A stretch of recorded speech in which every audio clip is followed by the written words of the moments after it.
Robert asks, can boards govern if they have less AI and information access than the companies they are meant to govern?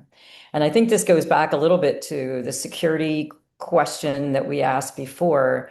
And if you're using external data to benchmark, there's internal company data that would probably be more helpful, right? It would probably be helpful for boards to have access to some of the internal data. But then there's that security issue. And so let me just tee that up. Internally, the company will be using AI to do all of this analysis and benchmarking things.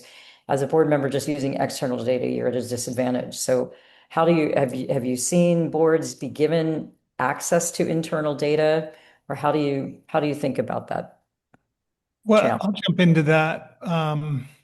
There's this real stark difference between operating and governing. And Hmm. I think that's an important distinction that should not change. I think that the world has sorted that out. There's a responsibility that the board has to assure that the materials they are provided are accurate and fulsome and truthful. And if that's true, the materials that drive board discussion, traditionally known as a board book, have ample operating details in them if a board director has the right context and ability to compare them to other things: time, performance backwards, how have we performed, peers, industries, other things, and the best run. And I think that eventually platforms like ours and others will provide the ability for that to take place. That's the institutional memory I'm describing, where a director can interrogate all of the material. What was our DSO, our receivables over the course of the last, so that was a problem 2 years ago. What's the trend looked like? If you wanted to get that today, you either got to get the CFO on the phone and interrogate that person, or you got to go find the past 2 years board books and then go find this detail and compare and build your own material, when that could easily be done in a natural language prompt against your board materials. That against any other use case, I have the exact same thought on. Just this institutional memory will make directors so much more prepared and effective. Yeah, that's helpful. I mean, I would just say that the security piece is paramount, and we're about to enter the age of quantum when everything is going to get Yeah. encrypted. So I would say prepare, prepare, prepare. And to the extent that there are new products that come into the marketplace that allow both the external data and the internal data to be in a secure environment, maybe there are products already that way, but where you can import data that you need from the outside and have it in a walled garden on the inside, and then play with it in a secure environment pre-quantum. I don't know what a secure environment looks like post-quantum, so we can have another conversation about that in a year or two. Yeah, thank you.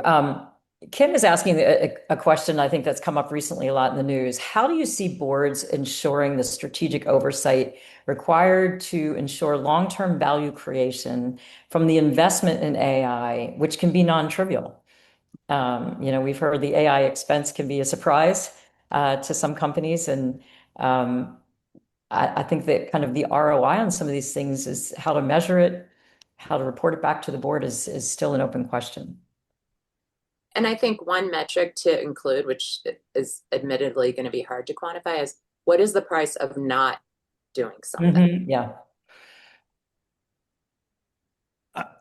So I work for a private equity backed business, and they have been very clear that they believe that this is a time, an investment cycle. And so if we look at how people have valued businesses, commercial businesses and software businesses backwards, you had an absolute growth mindset where people were investing for the last dollar. If it could drive just a minutia of extra growth, it was valuable to them. Then to a responsible growth that blended profit and growth, and this whole rule of 40 mindset.